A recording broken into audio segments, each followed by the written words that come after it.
comenzamos con el pie derecho el evento del día de hoy. Un aplauso para los cocineros, para el chef y para nuestro amigo que nos está atendiendo el día de hoy. Vale. Pues antes de comenzar, me gustaría presentarles a Alejandra. Buenos días. Alejandra nos visita a la oficina de Aspel Veracruz. Ella es mi ejecutiva de ventas en Veracruz. Y bueno, pues, a ver, me voy a poner así tantito para que se presente con ustedes. Ok, bueno, buenos días nuevamente. Mi nombre es Alejandra Méndez y como bien lo comenta Jorge Abel, soy asesor de ventas en la sucursal de Aspel Veracruz, en el puerto de Veracruz como tal. Entonces me pongo a sus órdenes junto con Jorge Abel para cualquier duda que tengan en relación a nuestras soluciones. Okay. Bienvenidos.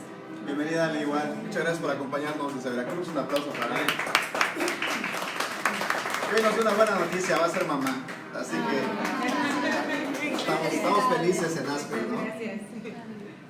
Yo le digo, yo noté algo raro cuando te vi llegar, pero la verdad no quise hacer mención. Bueno, pues miren, vamos a hablar sobre este tema y no sé si probaron el café. ¿Cómo se llama el café? ¿El especiado? ¿Sí lo probaron, el café especiado? No, de hecho, casi nadie te pidió de lo que se perdieron. Está muy rico. No nos avisó. No nos dijo. Pero si gustan, ahorita todavía pueden probarlo, aunque sea una tacita de café especiado. Tenemos hasta las 12 del día, 12:30. O sea que todavía hay tiempo, ¿no? Si gustan, les pueden servir. Bueno, pues vamos a hablar entonces sobre este tema, que son las 12 prácticas indebidas en la emisión de facturas. La mayoría de ustedes ya me conocen, para los que son nuevos, me presento rápidamente. Mi nombre es Jorge Abel García, académicamente soy maestro en Administración de Negocios, con especialidad en alta dirección y también estudié la licenciatura en Informática Administrativa. Tengo la fortuna de que muchos piensan que soy contador, en ese sentido porque hablo casi como contador, pero realmente lo que sucede es de que trato con muchos contadores, aprendo mucho de ellos y por eso se me quedan esos términos que de pronto utilizo.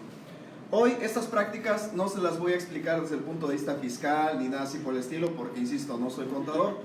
Yo les voy a hablar sobre estas prácticas desde el punto de vista de sistemas. Y también como usuarios, ya sea como emisores o como receptores de las facturas como tal, estas 12 prácticas no son 12 que yo me haya inventado, son 12 prácticas que el SAT ha detectado. Y por ahí es por donde nos pueden tomar por sorpresa en algún momento en las empresas, al momento de emitir nuestras facturas o bien al momento de recibirlas. Así que vamos a dar inicio entonces con lo que vamos a platicar el día de hoy. Les voy a hablar sobre estos temas en donde vamos a ver el origen de las malas prácticas. ¿Por qué se da todo este tema de que hay malas prácticas al momento de emitir facturas?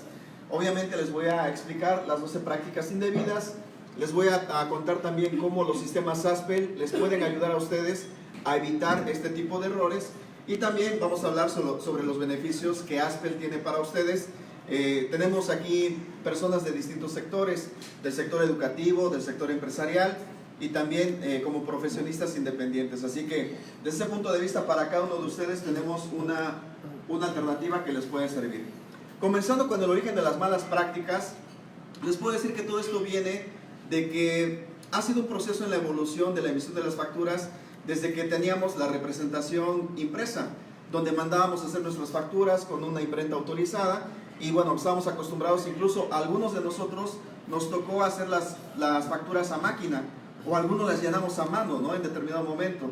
Entonces, por ejemplo, cuando yo era capturista de datos, a veces me decían, Jorge, haz una factura y ponle abajo que esta factura sustituye a tal, y todo lo que querían poner, ¿no? Poníamos los números que queríamos, hacíamos los cálculos como queríamos. Entonces, desafortunadamente hay personas que creen que todavía se pueden hacer cosas que se hacían en el pasado. A ustedes, ¿a quién le tocó que les dijeran que guardaran 10 facturas? A ver. Declárense culpables o inocentes. Yo me declaro culpable. A mí me decía el contador, guárdate 20 facturas, las impresas, por si hace falta, ¿no?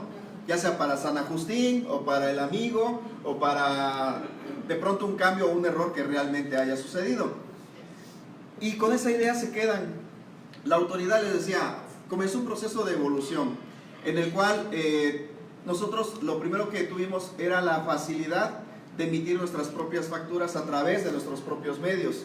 Lo podríamos utilizar con el CFD o bien podríamos utilizar el código de barras bidimensional. Entonces, todo ese manejo es lo que ha incurrido en este tema de las malas prácticas. Todo ese proceso fue evolucionando hasta ahora, que ya realmente, si ustedes se dan cuenta, es muy difícil darle vuelta al tema de la facturación por las prácticas que deberíamos de tener, aunque si estamos incurriendo en una de estas malas prácticas, podríamos ser sujetos como contribuyentes a una sanción. Entonces, vamos a empezar con todo este tema, vamos a ver estas 12 prácticas indebidas, y la primera de ellas es, si quieren ir tomando nota, espero que hayan traído en qué tomar nota. La primera es exigir cualquier dato distinto al RFC. Fíjense, exigir cualquier dato distinto al RFC. Es una mala práctica exigir, ¿ok? Lo pueden solicitar. En mi caso, hablando desde el punto de vista de negocios, yo trato de tener la mayor información posible de mis clientes. Pero si recuerdan, muy recientemente ha entrado muy de lleno el tema de la protección de los datos personales. Por esa razón es de que exigir cualquier dato distinto al RFC ya es una mala práctica. ¿Por qué? Porque solamente con el RFC nosotros podríamos expedir nuestras facturas. ¿Ok? Ahora, el punto es, no sé si les ha pasado a ustedes. Recientemente a mí me tocó ir a una zapatería, ya ven que es el inicio de clases y todo eso, bueno, pues uniformes, zapatos y todo ese rollo, ¿no? Todo el gentío que había. Y le digo a la persona que me iba a cobrar, voy a necesitar factura. Me dice, sí, anote aquí sus datos y me da un papelito. Le digo, oiga, pero yo escribo muy feo, ¿le va a entender a mi letra? Sí, nosotros aquí le entendemos. Bueno, ya empiezo a anotar y todo. Le doy el papel, agarra el papelito y lo empieza a capturar. ¿Qué dice acá? Porque la verdad yo escribo pero horrible, ¿eh? Por eso mejor uso diapositivas, porque si lo estoy escribiendo ahí una touch o algo así, seguramente no entenderían nada. Entonces, ¿qué dice aquí? Ah, pues dice esto. ¿Qué dice acá? ¿Esta es una G o es un 9 o es un 8? No sé. Así de feo escribo, ¿no? Que un 9 se parece con un 8. Entonces, otra vez, ¿qué tiempo me tomó hacer toda la factura? Le digo, solamente le hubiera dado mi RFC y con eso estábamos del otro lado, ¿no? O sea, ¿para qué quieren tantos datos personales si los van incluso a duplicar? Porque yo se lo estoy escribiendo y luego la factura. Ahora, ya ingresó la factura. Esa factura yo la solicité en septiembre. A mí me llegó hasta ahora, hasta octubre. Todo eso, les digo, no sé si les ha pasado a ustedes, pero a mí sí. Si yo me hubiera negado a dar más datos que mi RFC, yo estaría en mi derecho como receptor de esa factura. Y si esa persona me hubiera dicho, no, es que no le voy a facturar si no me da todos esos datos, obviamente sería algo incorrecto. Entonces, recuerden, ustedes incluso como usuarios, con el simple hecho de que den su RFC, con eso debe de ser suficiente. El segundo punto, existen sistemas que exigen datos personales. Afortunadamente, nuestros sistemas ASPEL no incurren en esa mala práctica, porque los que usan el sistema se habrán dado cuenta que hay puntos requeridos. Y ahora, en los más recientes reinstalables, por ejemplo, en AspelSci hay un punto solamente para el RFC como campo obligatorio, que es el único dato que se necesitaría. Les digo, tocando el tema como maestro de administración de negocios, a mí me gusta tener más datos de mis clientes. La dirección, incluso a qué hora salen por el pan. Ah, no, aquí está mi esposa, mejor. Qué malo que dije eso, ¿no? Pero bueno, todos esos temas, porque a mí me gusta tener una relación más cercana con mis clientes. ¿Cuándo es su cumpleaños? ¿Cuándo fue la última vez que me compraron? Casi por el estilo. Pero no es una obligación el tener toda esa información. Si se las da a su cliente sin necesidad de que ustedes le exijan, es bienvenido. Entonces, no deben de exigir datos personales porque ellos están en su derecho de negárselos. El tercero, obligar a proporcionar un correo electrónico. Les digo, a mí no se me hace complicado dar mi correo electrónico, lo doy porque para mí es conveniente el recibir la factura en mi correo electrónico. Sin embargo, no es una obligación el entregar un correo electrónico. Nosotros podríamos consultar nuestras facturas desde el portal del SAT. De hecho, esa es otra mala práctica que a veces incurrimos, de que no verificamos que realmente haya sido colocado nuestro CFDI en el portal del SAT. Cuando ustedes les digo, como emisores de la factura, si algún día no les quieran correo electrónico, ni se enojen, están en su derecho los receptores, o al revés, si ustedes no quieren dar su correo electrónico, pues están en su derecho de no darlo. El cuarto que les decía, que nos llevaba del anterior, no revisar en la página del SAT sus facturas. A veces nos dicen, como a mí me sucedió lo de los zapatos, nosotros le facturamos. Bueno, vi que no me llegaba la factura, entré a mi portal y vi que efectivamente no estaba y ya llevaba mucho tiempo. ¿Qué iba a hacer? Pues en alguna ida al centro pasar a reclamar esa factura. Sin embargo, ya después me llegó, pero definitivamente por ejemplo, vamos a pensar que, les digo, yo escribo feo, ¿no? Y le puse el correo de consultor@jorgeabelgarcia.com y ellos tal vez no crean que ese sea mi correo y Jorge Abel tal vez lo escribieron con B chica en lugar de B de bueno, entonces ahí había un error y no hubiera llegado a mi correo electrónico. Cuando no llega, porque escriben mal el correo electrónico, nosotros podemos verificar en el portal del SAT y efectivamente ahí debería de estar nuestro CFDI. El punto 5 es aumentar el precio cuando solicitan factura. Ojo, si ustedes están cayendo en esta práctica, por favor ya no lo hagan. Ya incluyan en sus precios los impuestos, dependiendo de las tasas en las que ustedes obviamente estén sujetos como obligación a generar esos impuestos como tal. Lamentablemente les digo, esto ha sido una mala práctica porque es una costumbre el dar los precios sin IVA. Porque también algunos contribuyentes lo que están buscando es, a ver, si quieres factura es más IVA.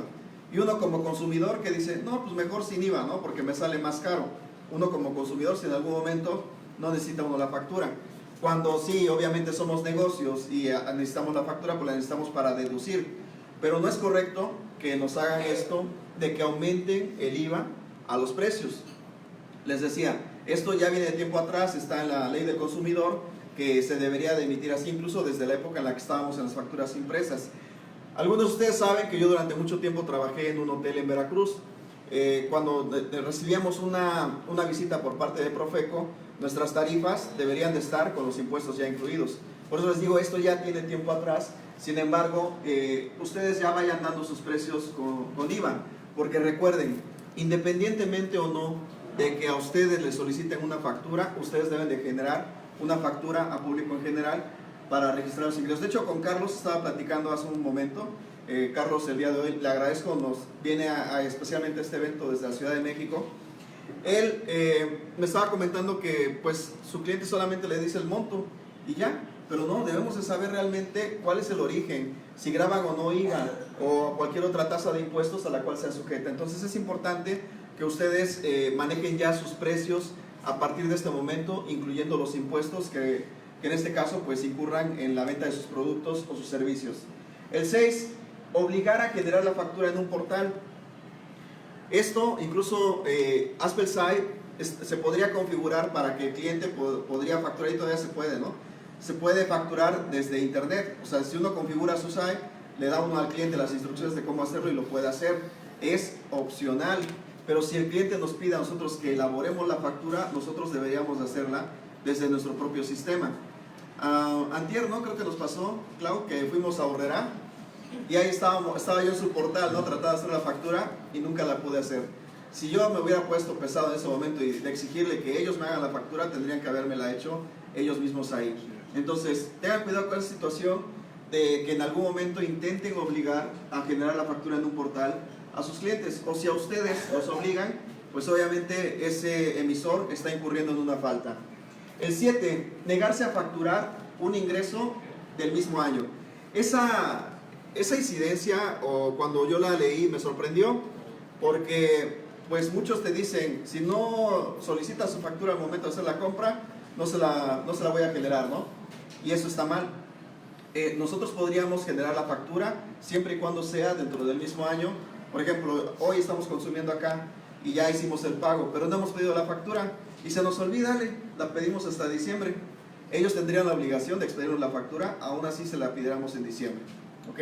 Entonces, cuando un cliente o en este caso un proveedor les diga a ustedes, no te puedo hacer la factura, porque a ustedes también se les pudo haber pasado el solicitarla, ustedes están en su derecho de pedir la factura como tal.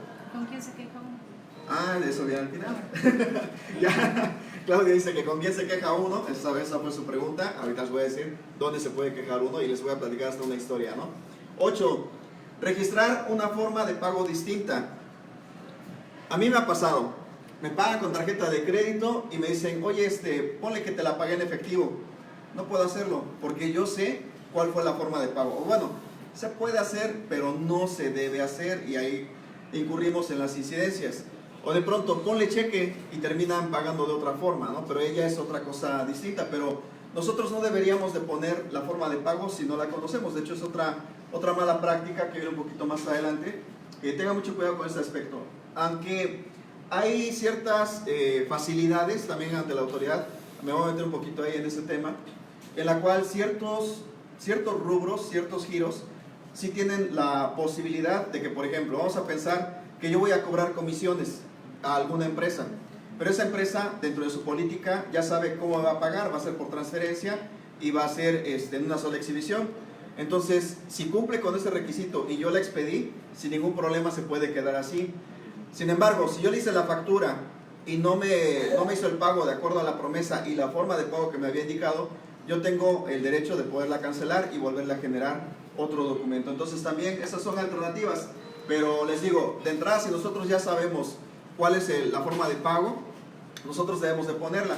Les digo, me sucedió con un cliente que me hizo un pago, yo ya sabía que me había hecho una transferencia, esa fue la forma de pago que puse. Sin embargo, el cliente quería que le pusiera por definir, cuando sabía, yo ya de antemano sabía que no era así. El 9, obligar a definir el uso de la factura. No podemos obligar a nuestro cliente a definirlo. Dentro de los derechos del receptor está el que te pueda decir, ponle por definir. O sea, no podemos ponerle siempre gastos en general, o gastos hospitalarios, o cualquier otro compra de mercancías, ¿no? Porque nosotros queremos. Si el cliente nos pide que lo pongamos sin definir, está en su derecho de pedirlo de esa forma, y nosotros en la obligación de respetarla. 10. Negarse a facturar pagos en efectivo. Hay personas que de pronto le pagamos en efectivo y no quiere facturar, y hazle como quieras. Eso, bueno, que Claudia ahorita me acaba de decir, ¿dónde se queja uno? Sí hay forma de quejarse, incluso hay una forma en la cual nosotros podemos darle seguimiento a ese tipo de quejas. 11. No facturar anticipos. Esto es muy frecuente en algunas empresas que no hacen correctamente el tratamiento del manejo de los anticipos. Más o menos voy a explicar un caso. Si nosotros ya hemos pactado con nuestro cliente el monto que se le va a facturar o el costo de nuestros productos y servicios, y nos va pagando en ciertas partes, esos no son anticipos, porque nosotros ya sabemos cuál va a ser el monto total. La forma correcta de hacerlo es expedir una factura con las características para después emitirle los comprobantes de pago por cada uno de ellos que nos vaya haciendo. Sin embargo, si yo ahorita, por ejemplo, contrato a Mauricio para un trabajo que queremos hacer, pero no sabemos al final cuántas horas son las que lo voy a tener contratado, yo podría estarle pagando y eso manejarlo como anticipos, facturar los anticipos como tal, pero ahí no sabemos cuál va a ser el monto final de esa operación. Y por supuesto, el no emitir factura es una mala práctica. Si de pronto me ha tocado ver contadores que les exigen a sus clientes, que les dicen que todo lo deben de llevar bien, y cuando el cliente le paga al contador, no le expide factura. O sea, bueno, dice la autoridad, ningún contribuyente, ya sea persona física o moral, está exento de facturar. Todos estamos exentos de facturar, y ustedes han visto que viene esa tendencia de entrar a la formalidad o meter a la formalidad todo el comercio informal. Se van a ir sobre el tema de las cuentas bancarias, ya va a haber mucha fiscalización. Por eso toda esta transición en el manejo de la facturación electrónica y todo lo que tenemos que hacer. Claudia me preguntaba que dónde se puede uno quejar. En el portal del SAT, en sat.gov.mx hay una sección de quejas y ahí las puede uno levantar. De hecho, les voy a contar un caso que sucedió. Una persona que se dedica a hacer cursos de belleza, la verdad le va muy bien, afortunadamente, pero él solamente recibe pagos en efectivo y solamente en el evento. Por ejemplo, que ustedes vinieran aquí y solamente nos hicieran un pago acá y ya, hasta ahí quedó, no le facturó nada. Pero la chica está feliz porque no necesita factura, aprendió bien y bueno, ahora ese conocimiento le quería sacar provecho. ¿Qué sucedió? Que como esta persona que aprendió prácticamente se volvió la competencia de esa persona, pues él comenzó a difamarla, que parecía un hombre, que no, o sea, que hacía cosas indebidas, que no tenía la calidad del trabajo que él quería. Se enteró esta chica y ¿qué hizo? Entró al portal del SAT y lo denunció. Y ahora el muchacho está en un problema muy serio porque no solamente es una denuncia, se dedicó a buscar a más personas y en conjunto metieron esa denuncia y ahora el SAT está sobre él. De hecho, no solamente esta persona aplica esto a nivel nacional, sino también hace sus cursos a nivel internacional. Entonces, de verdad que está metido en un problema muy serio. Por eso tengan mucho cuidado con este tema de no facturar. Y bueno, pues de entrada, ¿no? No hablar mal de las personas, que también ya quedó en todo ese tema.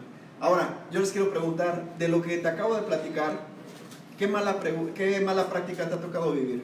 A ver, la que se acuerden. ¿Cuál? Apenas vi el primer punto que dices no exigir cualquier dato distinto al RFC o exigir datos personales. Apenas le solicitaron a mi papá que diera su número de cuenta para poderle dar su factura. Si le daba su número de cuenta, entonces se le daba su factura y si no, no se le podía dar. Ok, de hecho, igual, ese fue un proceso que la autoridad también modificó, sobre todo con el tema de complemento de pagos. A mí me tocó, porque yo igual estaba en la línea en la que necesitábamos el número de cuenta del origen del recurso, pero la autoridad abrió una facilidad en la que se podría omitir.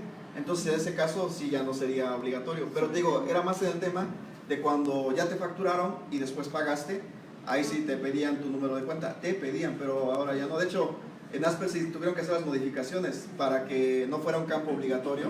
Por eso les digo que, hablando de los temas Aspel, siempre está vigente con la legislación fiscal. O sea, va a la par. Y a veces sí nos toma tiempo porque la autoridad, cada cosa que se le ocurra, ¿verdad? De pronto, que hay cambios que se tienen que hacer lo más rápido posible, pero también la modificación de códigos y todo eso lleva su tiempo en cierta forma. Primero fue el pago. No le emitía su factura porque no tenía su número de cuenta. Entonces sí fue una mala práctica. Fue una mala práctica. No tenía la obligación de decirle el número de cuenta, ¿no? ¿Alguien le ha tocado vivir otra mala práctica? Nosotras Sí, en lo que respecta al punto número 6 de la obligación de generar la factura en un portal, muchas veces el contribuyente manifiesta, ¿sabes qué? No puedo hacer la factura, no me puedo hacer la factura, te recomendaría que me lo hicieras en tal portal o algo así directamente.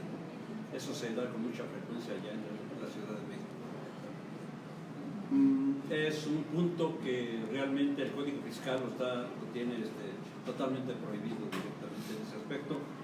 La factura se debe de generar básicamente donde se genera la operación. Es correcto, es correcto. Sí, y se da, ¿verdad? Es hecho. Digo, sobre todo los supermercados, ¿no?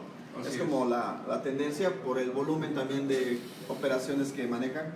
Para ellos es una facilidad, ¿no? El hecho de que el mismo cliente haga su comprobante, pero si nosotros exigiéramos, ellos tienen la obligación de expedirla para nosotros.